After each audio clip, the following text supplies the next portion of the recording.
And so it's almost impossible to say now who is the originator, who is the producer, who is the consumer.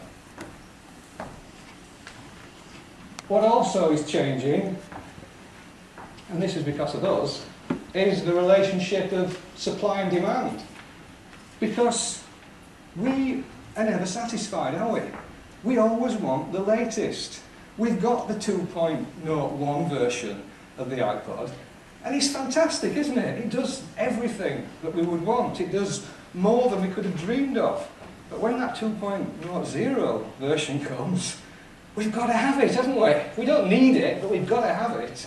And that's what's motivating all of this. Our demand, we're pulling more and more out of the technology, and the technology is trying to deliver.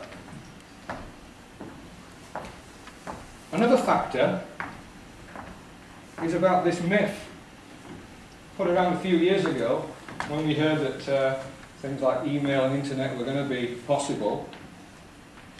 But we were going to see the death of geography. The distance wasn't going to mean anything anymore.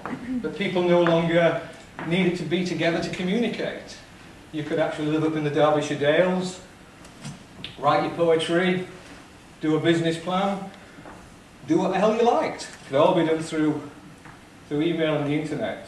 And cities would somehow just fade away. They were too dirty and dangerous. Who the hell wants to live in a city anyway? You could live in the Derbyshire Dales. But it's not happening. But the more that people have the ability to live and work apart, the more they actually want to live and work together. Why is that? Well, I think that the way things are moving now, and I'm sure I'm telling you what you already know, you're in a fast-moving environment. You're trying to make things happen quickly, you're trying to make deals, you're trying to persuade people, and so much of it is based on trust. You can't be writing contracts with everybody to do everything. Increasingly, it's about how you're going to have some face time with somebody. So that, you know, you and I, we may have met yesterday over a coffee. You tell me about this fantastic new project that you've got. I maybe got a bit of money to invest. Do we like each other? Do we trust each other? Do we have a deal? We've got a deal. Phew. And that's what's happening all over Britain. And also, it's the way these industries work now. This is the way music production works. These are all the people who need to be involved, the different professions. And this is just to put a music tour together, or just to put a record together. Imagine if you were going to have a fashion range connected with a tour. Imagine another cluster coming out here. Imagine you were doing a DVD or something. Imagine another DVD film production cluster coming out here. We're also in the first row of the audience before we've described half of those industries, and they're all interconnected.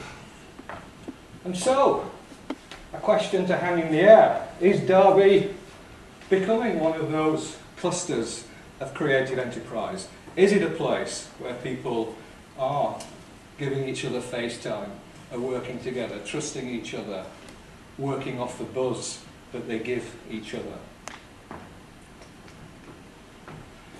I did a little bit of research a few years ago, and I apologise, it's very old, it's from about 4 or 5 years ago, but I looked at 5,000 creative businesses in the East Midlands, and this was given as an idea of where businesses were tending to cluster, and it's no surprise that the big cities and the motorway, the M1 corridor, is the place where most businesses are clustering. It was clear that Derby, of not of the magnitude of Nottingham, but clearly a place where a lot of business is happening in the creative industry sector. I'm not going to go on at length about the findings because they're way out of date, and I'm sure you've got more up-to-date versions of it, so I won't bore you. But one interesting statistic that I will throw at you, just to get you thinking, is this. We asked creative businesses how confident they felt. This was back in 2003. How optimistic they felt about the future. And that's what they were telling us in 2003. I'm hoping you're going to tell me that it's boosted since then.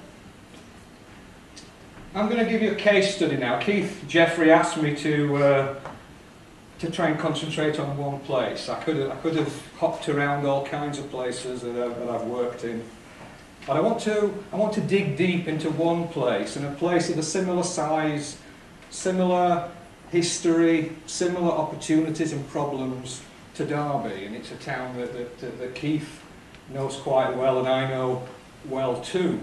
And I'm going to use it just as a model, really, for you to think about Derby as well, and some of the problems and the things that have gone right and wrong in Huddersfield are things I'm sure you encountered as well, and I hope will tee us up for an interesting discussion. And I think the story of Huddersfield, the way I'm going to tell it, is a combination of two forms of creativity, of leadership, governance, and of creative enterprise coming together. I don't want this evening to focus purely on the creative industries, because that's not what it's all about. A creative town, a creative city is creativity throughout. This picture was taken last week. I had to meet the Queen in Huddersfield, which was pretty tough for a Republican, but she came in a way to put a seal on 20 years of development in the town, and to open phase 4 of the Huddersfield Media Centre. So whatever you might think about the lady, and she is a lovely lady at the end of the day, it's a symbol, I guess, of the tribulations and the trials of 20 years that the town has been through to get to where it's at. And this is phase 4 of the media centre. It's going to be the home to another 200 jobs in the creative sector. But take you back 20 years to Huddersfield. It was a town that really was a basket case, economically, industrially, politically. It had decline industrially. It was a borough without any legitimacy. It had been thrown together with various other places to form Kirklees Council. Nobody even knew where it was. And there was no vision for the future. There was an old local authority trying to struggle with problems it had no grasp of at all. A new leader was brought in, almost because he was thought to be so young and naive and impressionable, he could simply smile for a couple of years, get the press off the back of the old boys, and then they'd get him out of the way and come in again. Nobody's ever been more wrong about a politician than this. Sir John Harman was eventually knighted for his contribution to politics. He's now actually chair of the Environment Agency. But what he brought was values, long-term vision. He brought in a chief executive, very different in character.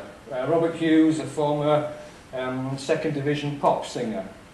A man of enormous charisma, and also an incredibly ruthless fixer.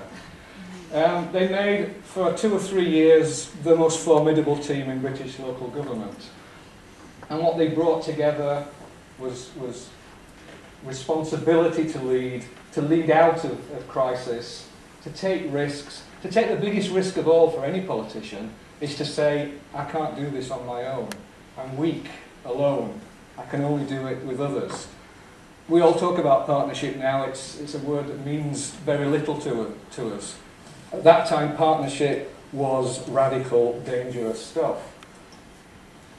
The achievements that they brought about in the early 1990s was many of the things we take for granted now were invented. Local strategic partnerships were partly invented in Kirklees. Agenda 21, a lot of the environmental approach to local government was invented there. Some iconic buildings. When corporate performance assessment came out, they were the first 20 to be judged excellent. But what I'm going to talk to you about tonight is about the creative town and their approach to creativity.